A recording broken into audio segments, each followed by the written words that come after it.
আসসালামু আলাইকুম। আজকে আমি এমন একটি বিষয় নিয়ে আলোচনা করব, তা হলো ইরানের সকল প্রতিবেশী রাষ্ট্র মুসলিম হলেও কেন তারা ইরানের বিরুদ্ধে। এই বিষয় নিয়ে আলোচনা করতে হলে মূল যে বিষয়টি উঠে আসবে সেটি হচ্ছে হরমুজ প্রণালী। চলুন তাহলে জেনে নেই প্রণালী কী। প্রণালী হচ্ছে এমন দুইটি বিস্তীর্ণ জলরাশি যেটি একটি সংকীর্ণ স্থান দিয়ে যুক্ত। হরমুজ প্রণালী কী? হরমুজ প্রণালী হচ্ছে পারস্য উপসাগর এবং ওমান উপসাগরকে সংযুক্ত করেছে এমন একটি সংকীর্ণ স্থান। এটি মাত্র 10 কিলোমিটার প্রশস্ত। এই প্রণালীর মাধ্যমে বিশ্বের প্রায় 20% এবং এশিয়ার প্রায় 80% তেল ও গ্যাস রপ্তানি হয়ে থাকে। তাহলে স্বাভাবিকভাবে বুঝতে পারছেন এটি বিশ্ব অর্থনীতির জন্য কত গুরুত্বপূর্ণ একটি স্থান। তাই এই স্থানের আশেপাশের সকল রাষ্ট্র চায় এটি তাদের নিজেদের ক্ষমতায় রাখতে। এই প্রণালীর আশেপাশের রাষ্ট্রগুলো হচ্ছে সংযুক্ত আরব আমিরাত, কুয়েত, কাতার, ওমান, সৌদি আরব, ইরান, ইরাক। তো এদের মধ্যে ইরানের সাথে সৌদির সম্পর্ক খারাপ হওয়ার মূল কারণ রয়েছে দুইটি। একটি হচ্ছে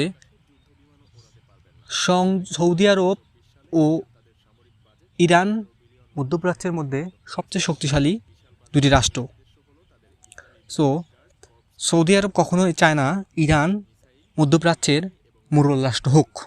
সৌদি চায় সে নিজেই সব সময় মধ্যপ্রাচ্যের মোড়ল রাষ্ট্র হিসেবে থাকবে। এটি একটি কারণ। দ্বিতীয় কারণ হচ্ছে হরমুজ প্রণালী। হরমুজ প্রণালী দীর্ঘদিন ধরেই ইরানের কন্ট্রোলে রয়েছে, যেটি সৌদি আরব চায় না। কারণ ইরানের কন্ট্রোলে হরমুজ প্রণালী থাকলে সৌদির জন্য তা কখনোই সুখকর না, বরং সেটি ইরান ব্যবহার করে মধ্যপ্রাচ্যের মধ্যে মোড়ল রাষ্ট্রে পরিণত হতে পারে।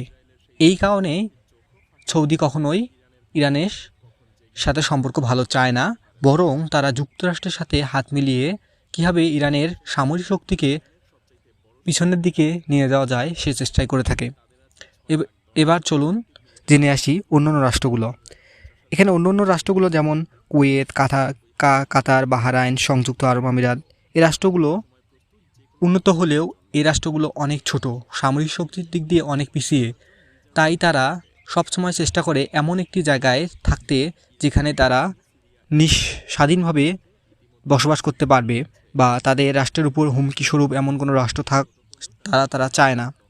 তাই তারা তাদের নিজ ভূখণ্ডে মার্কিন যুক্তরাষ্ট্রের সামরিক ঘাঁটি স্থাপনের সিদ্ধান্ত নিয়েছে।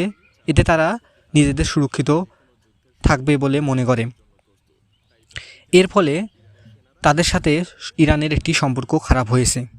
এটি একটি কারণ ইরানের সাথে সম্পর্ক খারাপ হওয়ার অন্যান্য রাষ্ট্রগুলোর। আরেকটি কারণ রয়েছে, তা হচ্ছে শিয়া এবং সুন্নির ব্যাপারটি, যদিও বা এটি অত মুখ্য আলোচনার বিষয় না।